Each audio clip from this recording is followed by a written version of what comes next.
Dia 8 de agosto. Rute capítulo 1. Nos dias em que julgavam os juízes, houve fome na terra, e um homem de Belém de Judá saiu a habitar na terra de Moabe com sua mulher e seus 2 filhos. Este homem se chamava Elimeleque, e sua mulher Noemi. Os filhos se chamavam Malom e Quilion, efrateus de Belém de Judá. Vieram à terra de Moabe e ficaram ali. Morreu Elimeleque, marido de Noemi, e ficou ela com seus 2 filhos, os quais casaram com mulheres moabitas. Era o nome de uma Orfa e o nome de outra Rute, e ficaram ali quase 10 anos. Morreram também ambos, Malom e Quilion, ficando assim a mulher desamparada de seus 2 filhos e de seu marido. Então se dispôs ela com as suas noras e voltou da terra de Moabe, porquanto nesta ouviu que o Senhor se lembrara do seu povo, dando-lhe pão. Saiu, pois, ela com suas 2 noras do lugar onde estivera.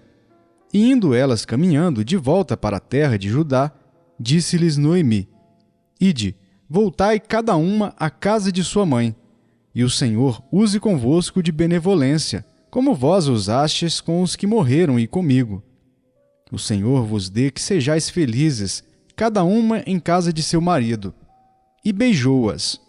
Elas, porém, choraram em alta voz e lhe disseram: Não, iremos contigo ao teu povo. Porém Noemi disse: Voltai, minhas filhas, porque iríeis comigo? Tenho eu ainda no ventre filhos para que vos sejam por maridos? Tornai, filhas minhas. Ide-vos embora, porque sou velha demais para ter marido.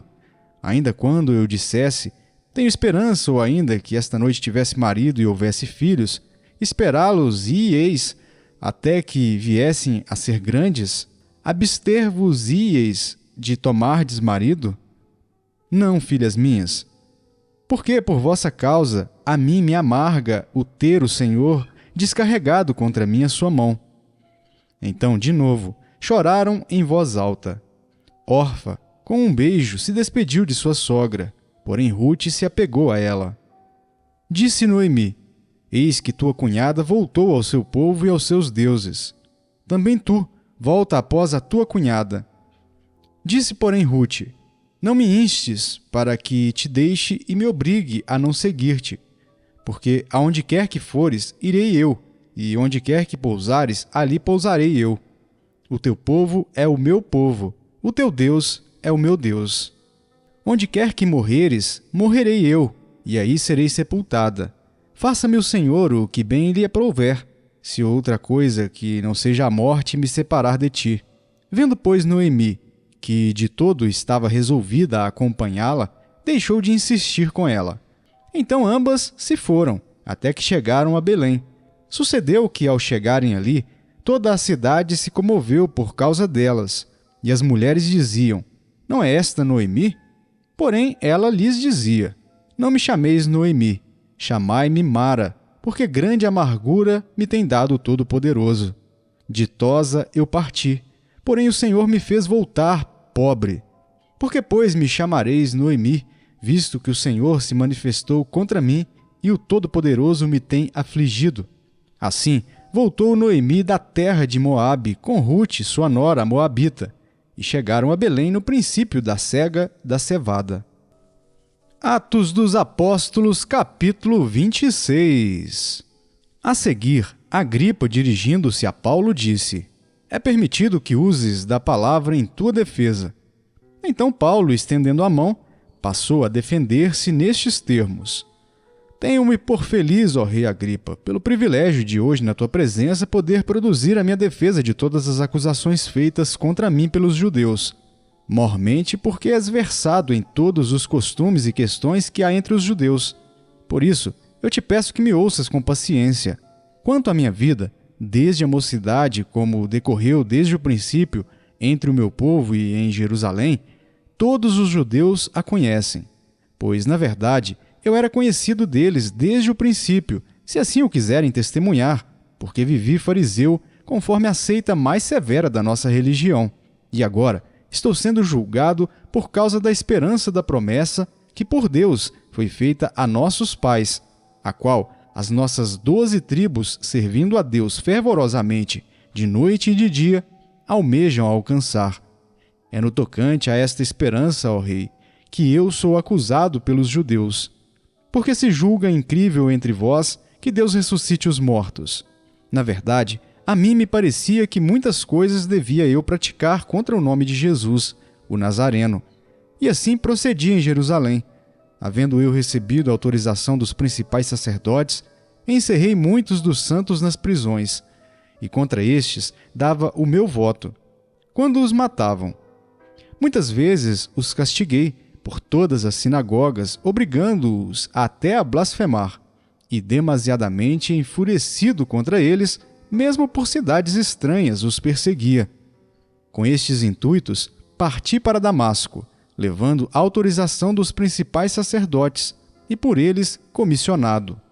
Ao meio-dia, ó Rei, indo eu caminho fora, vi uma luz no céu, mais resplandecente que o sol, que brilhou ao redor de mim e dos que iam comigo. E caindo todos nós por terra, ouvi uma voz que me falava em língua hebraica: Saulo, Saulo, por que me persegues? Dura coisa é recalcitrares contra os aguilhões. Então eu perguntei: Quem és tu, Senhor? Ao que o Senhor respondeu: Eu sou Jesus, a quem tu persegues. Mas levanta-te e firma-te sobre teus pés, porque por isto te apareci, para te constituir ministro e testemunha, tanto das coisas em que me viste, como daquelas pelas quais te aparecerei ainda, livrando-te do povo e dos gentios, para os quais eu te envio, para lhes abrires os olhos e os converteres das trevas para a luz, e da potestade de Satanás para Deus, a fim de que recebam eles remissão de pecados e herança entre os que são santificados pela fé em mim. Pelo que, ó Rei Agripa, não fui desobediente à visão celestial, mas anunciei primeiramente aos de Damasco e em Jerusalém, por toda a região da Judéia, e aos gentios, que se arrependessem e se convertessem a Deus, praticando obras dignas de arrependimento. Por causa disto, alguns judeus me prenderam, estando eu no templo, e tentaram matar-me.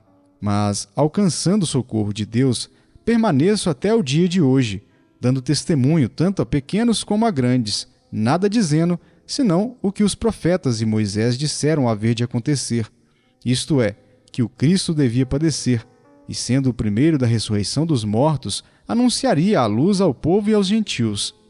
Dizendo ele estas coisas em sua defesa, Festo o interrompeu em alta voz: Estás louco, Paulo? As muitas letras te fazem delirar. Paulo, porém, respondeu: Não estou louco, ó excelentíssimo Festo. Pelo contrário, digo palavras de verdade e de bom senso, porque tudo isto é do conhecimento do rei, a quem me dirijo com franqueza, pois estou persuadido de que nenhuma dessas coisas lhe é oculta, porquanto nada se passou em algum lugar escondido. Acreditas, ó rei Agripa, nos profetas? Bem sei que acreditas. Então, Agripa se dirigiu a Paulo e disse: Por pouco me persuades a me fazer cristão. Paulo respondeu: Assim Deus permitisse que por pouco ou por muito, não apenas tu, ó rei, porém todos os que hoje me ouvem se tornassem tais qual eu sou, exceto estas cadeias. A essa altura, levantou-se o rei e também o governador e Berenice, bem como os que estavam assentados com eles. E havendo-se retirado, falavam uns com os outros, dizendo: Este homem nada tem feito passível de morte ou de prisão. Então Agripa se dirigiu a Festo e disse: Este homem bem podia ser solto, se não tivesse apelado para César. Jeremias capítulo 36. No 4º ano de Jeoaquim, filho de Josias, rei de Judá, veio esta palavra do Senhor a Jeremias, dizendo: Toma um rolo, um livro, e escreve nele todas as palavras que te falei contra Israel, contra Judá e contra todas as nações, desde o dia em que te falei, desde os dias de Josias até hoje. Talvez ouçam os da casa de Judá todo o mal que eu intento fazer-lhes e venham a converter-se, cada um do seu mau caminho, e eu lhes perdoe a iniquidade e o pecado.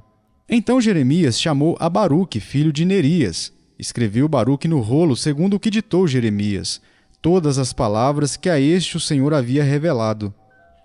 Jeremias ordenou a Baruque, dizendo: Estou encarcerado, não posso entrar na casa do Senhor.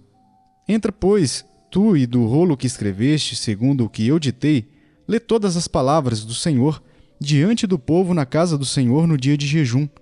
E também as lerás diante de todos os de Judá, que vêm das suas cidades. Pode ser que as suas humildes súplicas sejam bem acolhidas pelo Senhor, e cada um se converta do seu mau caminho. Porque grande é a ira e o furor que o Senhor tem manifestado contra este povo. Fez Baruque, filho de Nerias, segundo tudo quanto lhe havia ordenado Jeremias, o profeta, e leu naquele livro as palavras do Senhor, na casa do Senhor. No 5º ano de Jeoaquim, filho de Josias, rei de Judá, no mês 9, apregoaram jejum diante do Senhor a todo o povo em Jerusalém, como também a todo o povo que vinha das cidades de Judá a Jerusalém. Leu, pois, Baruque naquele livro as palavras de Jeremias na casa do Senhor, na câmara de Gemarias, filho de Safã, o escriba, no átrio superior, à entrada da porta nova da casa do Senhor, diante de todo o povo. Ouvindo Micaías, filho de Gemarias, filho de Safã, todas as palavras do Senhor naquele livro, desceu à casa do rei, à câmara do escrivão. Eis que todos os príncipes estavam ali assentados. Elisama, o escrivão, Delaías, filho de Semaías, Eunatã, filho de Equibor, Gemarias, filho de Safã, Zedequias, filho de Ananias, e todos os outros príncipes. Micaías anunciou-lhes todas as palavras que ouvira, quando Baruque leu o livro diante do povo. Então, todos os príncipes mandaram Jeudi, filho de Netanias, filho de Selemias, filho de Cusi, dizer a Baruque: O rolo que leste diante do povo, toma-o contigo e vem. Baruque, filho de Nerias, tomou o rolo consigo e veio ter com eles. Disseram-lhe: Assenta-te agora e lê-o para nós. E Baruque o leu diante deles. Tendo eles ouvido todas aquelas palavras, entreolharam-se atemorizados e disseram a Baruque: Sem dúvida nenhuma anunciaremos ao rei todas essas palavras. E perguntaram a Baruque, dizendo: Declara-nos como escreveste isto. Acaso te ditou o profeta todas essas palavras? Respondeu-lhes Baruque: Ditava-me pessoalmente todas essas palavras, e eu as escrevia no livro com tinta. Então disseram os príncipes a Baruque: Vai, esconde-te, tu e Jeremias. Ninguém saiba onde estás. Foram os príncipes ter com o rei ao átrio, depois de terem depositado o rolo na câmara de Elisama, o escrivão, e anunciaram diante do rei todas aquelas palavras. Então enviou o rei a Jeude, para que trouxesse o rolo. Jeude tomou-o da câmara de Elisama, o escrivão, e o leu diante do rei e de todos os príncipes que estavam com ele. O rei estava assentado na casa de inverno, pelo 9º mês, e diante dele estava um braseiro aceso. Tendo Jeude lido 3 ou 4 folhas do livro, cortou-o, o rei, com um canivete de escrivão e o lançou no fogo que havia no braseiro. E assim, todo o rolo se consumiu no fogo que estava no braseiro. Não se atemorizaram, não rasgaram as vestes, nem o rei nem nenhum dos seus servos que ouviram todas aquelas palavras, posto que Eunatã, Delaías e Gemarias tinham insistido com o rei que não queimasse o rolo. Ele não lhes deu ouvidos. Antes deu ordem o rei a Jeramiel, filho de Ameleque, a Seraías, filho de Azriel, e a Selemias, filho de Abdiel, que prendessem a Baruque, o escrivão, e a Jeremias, o profeta. Mas o Senhor os havia escondido. Então veio a Jeremias a palavra do Senhor, depois que o rei queimara o rolo com as palavras que Baruque escrevera, ditadas por Jeremias, dizendo: Toma outro rolo e escreve nele todas as palavras que estavam no original, que Jeoaquim, rei de Judá, queimou. E a Jeoaquim, rei de Judá, dirás: Assim diz o Senhor, tu queimaste aquele rolo, dizendo: Por que escreveste nele que certamente viria o rei da Babilônia e destruiria esta terra e acabaria com homens e animais dela? Portanto, assim diz o Senhor acerca de Joaquim, rei de Judá: Ele não terá quem se assente no trono de Davi, e o seu cadáver será largado ao calor do dia e à geada da noite. Castigá-lo-ei, e a sua descendência, e aos seus servos, por causa da iniquidade deles. Sobre eles, sobre os moradores de Jerusalém, e sobre os homens de Judá farei cair todo o mal que tenho falado contra eles, e não ouviram. Tomou, pois, Jeremias outro rolo e o deu a Baruque, filho de Nerias, o escrivão, o qual escreveu nele, ditado por Jeremias, todas as palavras do livro que Jeoaquim, rei de Judá, queimara. E ainda se lhes acrescentaram muitas palavras semelhantes. Jeremias capítulo 45. Palavra que falou Jeremias, o profeta, a Baruque, filho de Nerias, escrevendo ele aquelas palavras num livro ditadas por Jeremias no ano 4º de Jeoaquim, filho de Josias, rei de Judá, dizendo: Assim diz o Senhor, Deus de Israel, acerca de ti, ó Baruque. Disseste: Ai de mim agora, porque me acrescentou o Senhor tristeza ao meu sofrimento. Estou cansado do meu gemer e não acho descanso. Assim lhe dirás: Isto diz o Senhor: Eis que estou demolindo o que edifiquei e arrancando o que plantei, e isto em toda a terra. E procuras tu grandezas? Não as procures, porque eis que trarei mal sobre toda a carne, diz o Senhor. A ti, porém, eu te darei a tua vida como despojo em todo lugar para onde fores. Salmo capítulo 9. Louvar-te-ei, Senhor, de todo o meu coração. Contarei todas as tuas maravilhas. Alegrar-me-ei e exultarei em ti. Ao teu nome, ó Altíssimo, eu cantarei louvores. Pois, ao retrocederem os meus inimigos, tropeçam e somem-se da tua presença, porque sustentas o meu direito e a minha causa. No trono te assentas e julgas retamente. Repreendes as nações, destróis o ímpio e para todo sempre lhes apagas o nome. Quanto aos inimigos, estão consumados, suas ruínas são perpétuas. Arraste as suas cidades, até a sua memória pereceu. Mas o Senhor permanece no seu trono eternamente, trono que erigiu para julgar. Ele mesmo julga o mundo com justiça, administra os povos com retidão. O Senhor é também alto refúgio para o oprimido, refúgio nas horas de tribulação. Em ti, pois, confiam os que conhecem o teu nome, porque tu, Senhor, não desamparas os que te buscam. Cantai louvores ao Senhor que habita em Sião. Proclamai entre os povos os seus feitos. Pois aquele que requer o sangue, lembra-se deles e não se esquece do clamor dos aflitos. Compadece-te de mim, ó Senhor. Vê a que sofrimentos me reduziram os que me odeiam. Tu que me levantas das portas da morte, para que as portas da filha de Sião eu proclame todos os teus louvores e me regozije da tua salvação. Afundam-se as nações na cova que fizeram, no laço que esconderam, prendeu-se-lhes o pé. Faz-se conhecido o Senhor pelo juízo que executa, enlaçado está o ímpio nas obras de suas próprias mãos. Os perversos serão lançados no inferno, e todas as nações que se esquecem de Deus. Pois o necessitado não será para sempre esquecido, e a esperança dos aflitos não se há de frustrar perpetuamente. Levanta-te, Senhor, não prevaleça o mortal. Sejam as nações julgadas na tua presença. Infunde-lhes, Senhor, o medo. Saibam as nações que não passam de mortais.